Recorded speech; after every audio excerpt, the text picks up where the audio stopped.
Bienvenue sur Clapotis.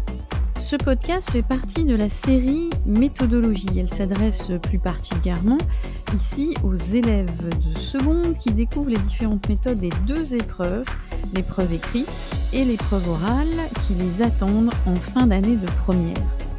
Alors aujourd'hui, nous allons ensemble découvrir ce qu'est un axe d'étude. Pour comprendre ce qu'est un axe d'étude, il faut se pencher bien sûr sur l'épreuve écrite, car ce terme ne se rapporte qu'à l'épreuve écrite. À l'épreuve écrite, on vous propose deux sujets, la dissertation et le commentaire littéraire.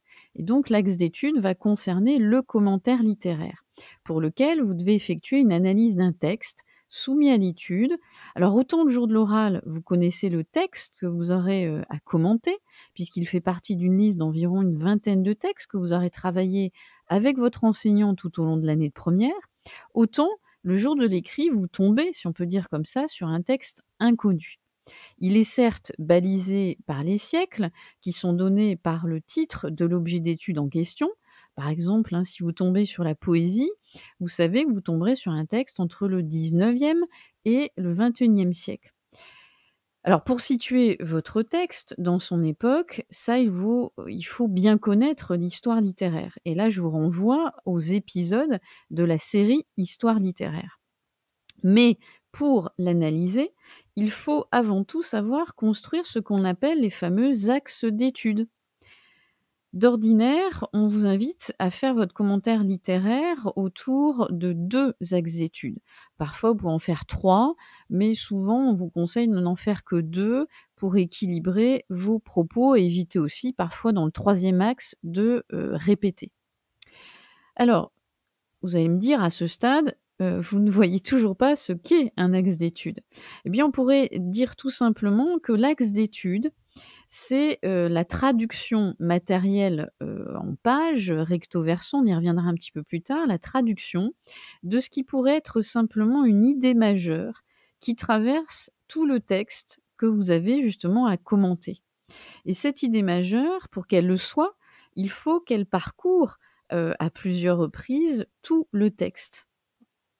Alors pour vous trouver vos idées majeures, donc ce que je viens de vous dire, c'est-à-dire il n'y en a généralement que 2 à faire émerger.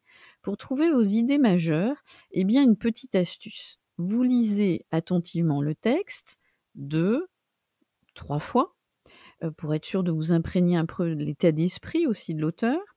Et dès que vous avez lu et relu le texte, prenez votre brouillon et faites un résumé comme si vous aviez à présenter en quelques phrases à quelqu'un le texte que vous avez lu. Qu'est-ce que vous lui diriez qui pour vous est essentiel et majeur dans le texte? Et dans ce résumé que vous avez rédigé, vous allez ensuite souligner les mots-clés qui vous paraissent importants et vous avez compris, ces mots-clés vont en fait constituer ce qui va devenir plus tard vos idées majeures et donc vos fameux axes d'étude. Alors vous ferez bien attention à ce que vos axes d'étude, souvent je le dis en cours, ne se répètent pas mais se complètent. C'est-à-dire il faut que ces axes d'étude, ces 2 axes d'étude, expriment 2 idées bien différentes dans le texte. Sinon, on va vous le reprocher bien sûr à l'écrit et ça veut dire très certainement que vous n'avez pas fait émerger 2 idées majeures qui ressortaient dans le texte. Et souvent, bien sûr, on vous donne un texte qui se prête à faire émerger 2 idées majeures.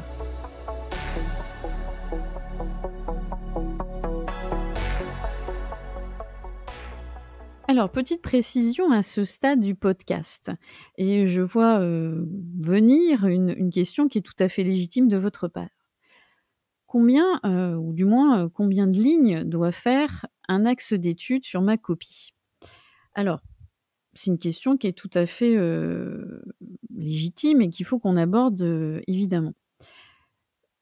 Généralement, on vous invite à faire un axe d'étude qui fait à peu près 1 page et demie. Alors, qu'on soit clair entre nous, 1 page et demie, c'est 1 page recto et une demi-page verso.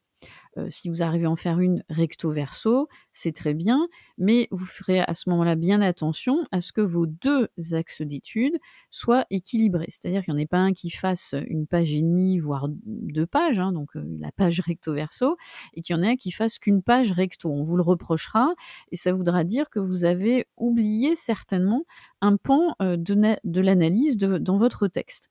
Donc ça, c'est pour, l'équilibre entre vos 2 axes d'études et la traduction, on va dire matérielle, sur votre copie. Donc on va voir maintenant comment se structure un axe d'étude, car vous avez bien compris que aussi c'est un exercice extrêmement structuré. Tout d'abord, vous allez formuler votre idée majeure, l'axe d'étude, l'idée de l'axe d'étude, en 1 ou 2 phrases. Et en dessous, vous allez, en allant à chaque fois à la ligne, en faisant un alinéa, vous allez, formuler 3 arguments qui vont appuyer, qui vont être les preuves, si on peut dire comme ça, de votre idée directrice, de votre idée majeure. Un argument, c'est, quelque chose que vous avez perçu dans le texte qui va vous permettre de dire: «Oui, mon idée, majeure est la suivante et je la prouve par 3 arguments évidents».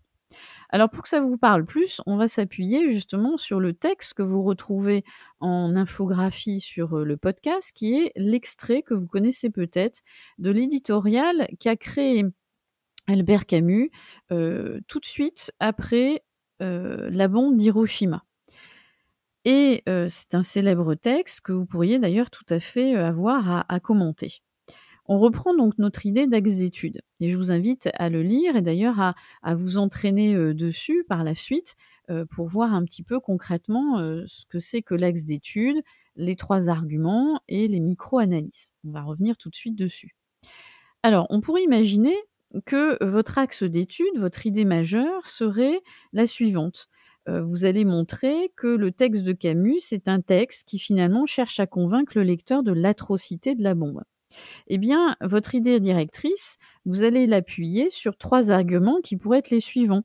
Tout d'abord, montrer que dans le texte, Camus utilise une stratégie argumentative basée sur la concession. Deuxième argument, Camus utilise un registre pathétique. Et troisième argument, Camus va utiliser des images marquantes pour choquer et faire réagir son lecteur. Donc ça serait vos 3 arguments qui sont les preuves qui confirment l'idée majeure. Et vous commencez à comprendre que ces 3 arguments, pour qu'ils existent, qu'ils aient du sens, eh bien, ils vont s'appuyer sur des citations que vous allez extraire du texte et que vous allez analyser.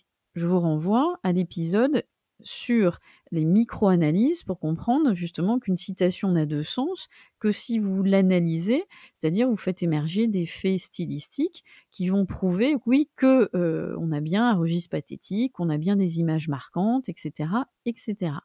Et donc, petite précision aussi à cet instant, les citations que vous allez extraire du texte, vous les prenez là où vous jugez que dans le texte, elles vont permettre de justifier vos arguments. Vous ne faites pas comme le jour de l'oral où on vous demande de faire une lecture linéaire, c'est-à-dire de commenter les citations les unes après les autres, c'est-à-dire ligne par ligne, vers par vers. Là, vous piochez un petit peu, vous faites votre marché de citations qui vont permettre d'alimenter vos arguments. Donc vous commencez à percevoir un petit peu la trame de ce qu'est un axe d'étude.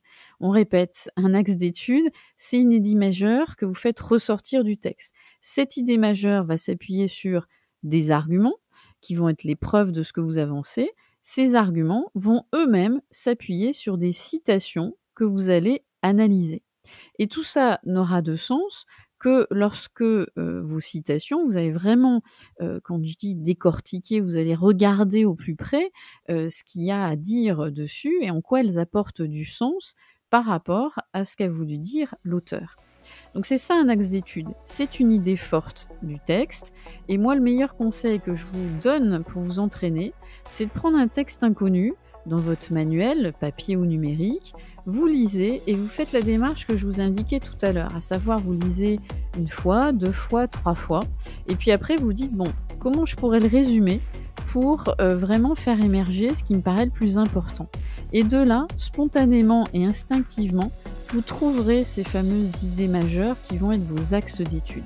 Mais comme toute méthodologie, vous l'avez bien compris, c'est en vous entraînant régulièrement et donc en faisant ce qu'on appelle une lecture active que vous allez de plus en plus facilement trouver les fameux axes d'étude.